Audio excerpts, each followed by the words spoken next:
Do'stlar, xayrli kun. Dushanba kunida shunaqa eksklyuzivni yana bir mashinamizni qabul qilib olganmiz. E300 AMG. Bu ham xuddi shu GLC'larda 140 yillik Mercedes 140 yillik munosabati bilan dop opsiyalari bilan chiqqan. Xo'p, oldi radiator shotkalari yonadi, ko'rib turganlardek. Buni ham kutgan edik. Bu qora 20 razmer diska bilan kirishini, lekin o'zini radnoy shunaqa yulduzchalik AMG diskalari bilan kirdi.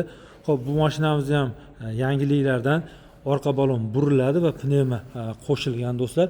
Manyovrlarga endi yana ham qulay, yumshoq holatda yurish mumkin.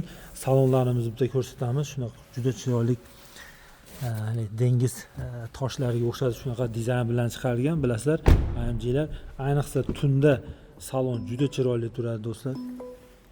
3 tali monitor yonishi, mana yondagi podsvetkalari, rullari AMG'lar bilan shunaqa yog'och poloskali dizaynlari bilan do'stlar, bemalol monitordan pnevmani boshqarish mumkin. Mana eshiklarimizgacha to'liq podsvetka qo'yilgan do'stlar. Ilon barchamizga nasib qilsin. Mercedes logolari bilan bokovoylarimizdan tushib turadi. Kimga kerak bo'lsa aloqaga chiqinglar. Albatta sanolik holda kirgan HM Group. Salomat bo'linglar.